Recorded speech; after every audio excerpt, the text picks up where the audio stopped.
Good morning बच्चों। कक्षा 12 के सभी छात्र छात्राएं ध्यान दें। मैं आपकी विषय अध्यापिका श्रीमती मंजू गुप्ता आपको आपके हिंदी पुस्तक के काव्यखंड को पढ़ा रही थी। जो पहला लेसन है पवन दूत का, जिसके रचयिता जो है अयोध्या सिंह उपाध्याय हरिओत जी हैं, जो उनके द्वारा रचित प्रिय प्रवास नामक महाकाव्य से अवतरित है। इसमें मैं बता रही थी कि राधिका जी पवन को अपने दूत का बनाकर भगवान कृष्ण के पास अपना संदेश भेजती हैं और उसे बताती हैं कि तू किस प्रकार से अपनी क्रियाओं को पूरा करना और मेरे दुख को बताने का प्रयास करना। देखिए, धीरे लाना वहन करके नीप का पुष्प कोई, ओ प्यारे के चपल द्रग के सामने डाल देना, ऐसे देना प्रकट दिखला नित्य आशंकिता हो, कैसी होती विरह वश में नित्य रोमांचिता हूँ। वहन करके माने ला करके, नीप माने कदम्ब, चपल माने चंचल, आशंकिता माने शंकित होती हुई, रोम और नित्य माने हमेशा रोमांचित होती हुई। अर्थ देखिए, राधिका जी पवन से कहती हैं, हे पवन धीरे लाना वहन करके नीप का पुष्प कोई। हे पवन तू धीरे से कदम्ब का कोई पुष्प उठाकर लाना और क्या करना, ओ प्यारे के चपल द्रग के सामने डाल देना और उस पुष्प को मेरे प्राण प्यारे, मेरे प्राणों से प्रिय चंचल कृष्ण के प्राणों से प्रिय कृष्ण के चंचल नेत्रों के, चपल द्रग चंचल नेत्रों के सामने तू उसी पुष्प को डाल देना। ओ प्यारे के और वे मेरे प्राण प्यारे श्री कृष्ण के चंचल नेत्रों के सामने तू उस पुष्प को डाल देना। यों देना ए प्रकट दिखला नित्य आशंकिता हो, कैसी होती विरह वश में नित्य रोमांचिता हूँ। पवन से कहती हैं, हे पवन इस प्रकार तू उन्हें भली भांति समझाने का प्रयास करना कि किस प्रकार मैं उनके विरह के वशीभूत होकर, कैसे होती विरह वश, कैसे मैं उनके विरह से वशीभूत होकर के नित्य आशंकिता, नित्य शंका से भरी हुई, डरी हुई सी, मैं नित्य शंका से भरी हुई, डरी हुई सी प्रिय मिलन की कामना के वशीभूत बार बार इस पुष्प की भांति नित्य रोमांचित होती रहती हूँ।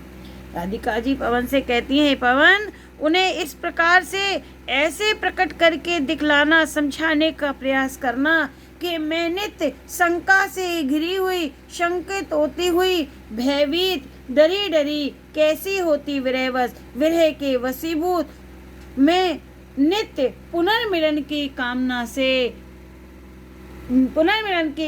से इस पुष्प की भांति नित्य रोमांचित होती रहती हूँ। आगे देखिए, ये अंडरलाइन है, इसकी व्याख्या आपको करना है। बैठे नीचे जिस बिटप के श्याम होवे उसी का, कोई पत्ता निकट उनके नेत्र के ले हिलाना, यों प्यारे को विदित करना चातुरी से दिखाना, मेरा चिंता विजित चित्त का क्लांत हो कांप जाना। विटप माने वृक्ष। राधिका जी पवन से कहती हैं कि हे पवन मेरे प्राणों से प्यारे, मेरे प्राण प्रिय श्री कृष्ण जिस वृक्ष के नीचे बैठे हों, मेरे श्याम माने मेरे प्रिय कृष्ण, मेरे प्राणों से प्रिय कृष्ण जिस वृक्ष के नीचे बैठे हों, उसी वृक्ष का कोई पत्ता निकट ले नेत्र के लिए हिलाना, उसी वृक्ष का कोई पत्ता उनके नेत्रों के पास सामने ला करके, उनके नेत्रों के पास ला करके हिलाना। यों प्यारे को विदित करना चातुरी से दिखाना।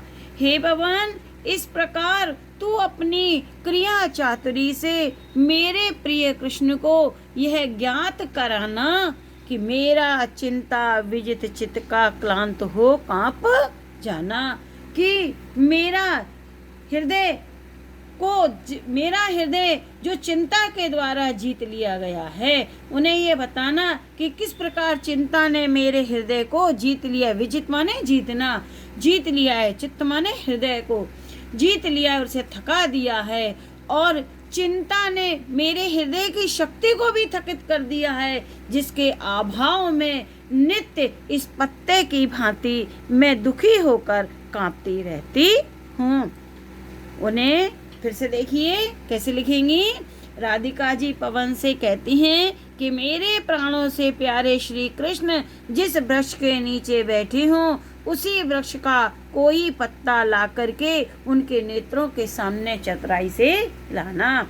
और हे पवन, इस प्रकार से मेरे प्रियतम को तू अपनी क्रिया की चतुराई से यह बता करके दिखा सकेगी, और तू दिखलाना कि कैसे चिंता के द्वारा जीता हुआ मेरा मन, जिसे चिंता ने जीत लिया है, चिंता के द्वारा जीता हुआ मेरा मन किस प्रकार से थका हुआ है, दुखी हुआ है, और इस चिंता ने मेरी शक्ति को मुझसे छीन लिया है। और इसी पत्ते के भांति मेरा हृदय भी नित्य कांपता रहता है।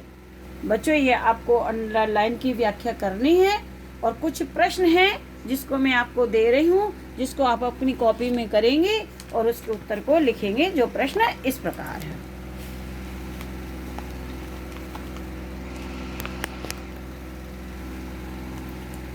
देखिए, पहला प्रश्न है, पद्यांश के पाठ और कवि का नाम लिखिए। वो आप लिख लेंगे। पाठ का नाम पवन दूत का और कवि का नाम अयोध्या सिंह उपाध्याय हरिओर। दूसरा प्रश्न है रेखांकित अंश की व्याख्या, जिसे मैंने आपको भली भांति समझा दी है। तीसरा प्रश्न है, प्रस्तुत पद्यांश में राधिका पवन को मुख्य रूप से क्या बता रही हैं? उत्तर लिखेंगे। प्रस्तुत पद्यांश में राधिका मुख्य रूप से बता रही हैं कि उसे किस प्रकार से भगवान कृष्ण को उसकी याद दिलाना है। उसे किस प्रकार से भगवान कृष्ण को उसकी याद दिलाना है। अगला प्रश्न देखिए, राधिका पवन दूतिका से श्री कृष्ण के चंचल नेत्रों के सामने क्या डालने के लिए कहती हैं? बड़ा सीधा सा उत्तर है। राधिका पवन दूतिका से श्री कृष्ण के चंचल नेत्रों के सामने उसी पत्ते को और या कदम्ब के पुष्प को, नीप का पुष्प, कोई कदम्ब के पुष्प को ही डालने के लिए कहती हैं कि उनके नेत्रों के सामने कदम्ब का पुष्प डाल देना। अगला प्रश्न है, श्री कृष्ण के विरह में चिंतित राधिका का हृदय किसकी भांति कांपता है? उत्तर है, श्री कृष्ण के विरह में चिंतित राधिका का हृदय पेड़ के पत्ते की भांति कांपता रहता है। इन प्रश्नों के उत्तर बच्चों आप अपनी कॉपी में करते जाएं। जो भी डाउट हो तो आप मुझे मेरे नंबर पर फ़ोन कर सकते हैं और पूछ सकते हैं। जो मेरा नंबर है, देखिए मैं लिख देती हूँ यहाँ पे।